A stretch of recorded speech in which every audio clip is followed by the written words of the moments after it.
Bismillahirrahmanirrahim. Assalamualaikum Ustazah. Waalaikumsalam Ustaz Mujib.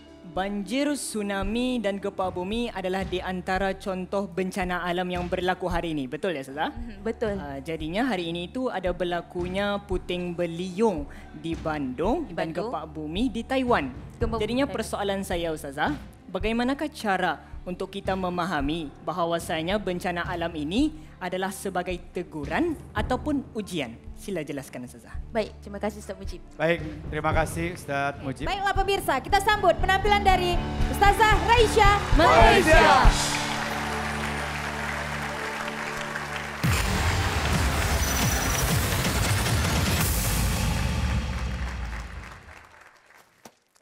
Abang Aksi Van, jom. Oh di alam rimba, damai dirasa, segala-galanya terukir sempurna. Di alam rimba, keajaibannya bersona di jiwa.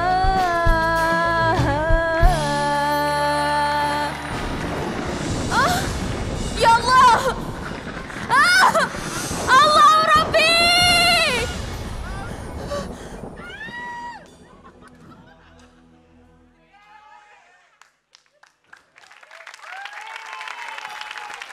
Auzubillahi minasyaitanirrajim. Mohon perlindungan dari syaitan yang direjam.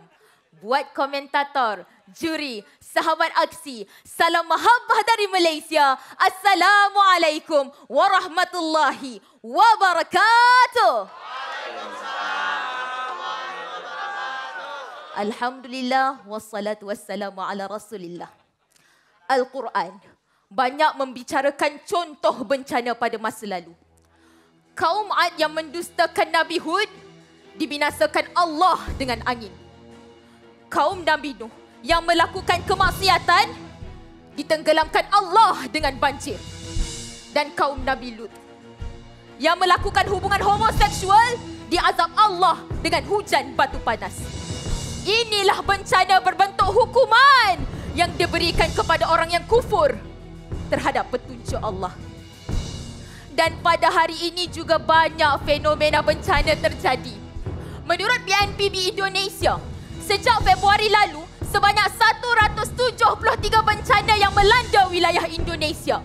Bahkan yang terkini, Rabu lalu, Taiwan telah digoncangkan dengan gempa bumi yang dahsyat dengan kekuatan magnitud 7,2. Adakah ini teguran, hukuman ataupun ujian? Hanya Allah yang tahu. Sahabat aksi. Nah, sebagai manusia kita perlu fahami. Pertama, setiap bencana yang terjadi adalah dengan takdir Allah. Sebagaimana firman Allah dalam surah Al-Hadid ayat 22.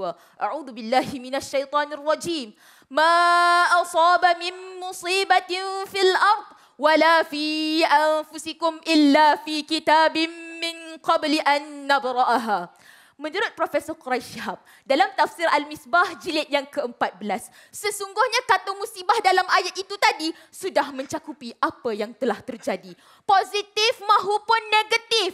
Bila mana bencana berlaku pada suatu tempat yang manusianya melakukan kemaksiatan dan kemungkaran, mungkin ini adalah teguran dan hukuman daripada Allah.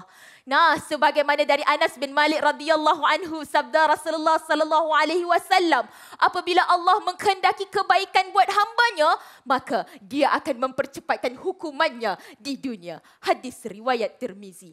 Dan ada pula kalau bencana ditimpa pada orang yang beramal soleh, taat dan berbuat kebaikan, kemungkinan ini adalah ujian untuk mengangkat dosa, menyuci jiwa dan mengangkat darjat. Kerana sabda Rasulullah sallallahu alaihi wasallam, sesungguhnya musibah yang menimpa mukmin walaupun tertusuk duri, itu adalah cara Allah untuk menghapus dosa dan mengangkat darjatnya. Hadis riwayat Muslim. Sahabat aksi. Kedua, bencana adalah dari dampak kesalahan manusia. Sebagaimana firman Allah dalam surah Asy-Syura ayat 30. A'udzu billahi minasyaitonir rajim. Wa ma asabakum min musibatin fabima kasabat aydikum wa ya'fu 'an katsir. Sesungguhnya kerosakan di bumi itu, musibah yang berlaku adalah kerana tangan-tangan manusia. Bagaimana juga disebutkan dalam surah Ar-Rum ayat 41. Nah, lihatlah di lautan sana. Banyak plastik bertebaran. Juga di langit banyak asap hitam yang bertebaran. Nah, manakan tidak bumi yang diam pun bergerak. Laut yang tenang pun tersibak. Haiwan kini liar sudah mula memberontak. Salah siapa? Salah manusia. Nah, maka dengan itu, untuk kita menghindari bencana yang lebih besar, pertama, segeralah bertaubat kepada Allah. Kerana firman Allah dalam surah Hud ayat 90, meminta maaflah kepada Allah dan segeralah bertaubat. Sesungguh Allah Maha Penyayang dan Maha Mencintai.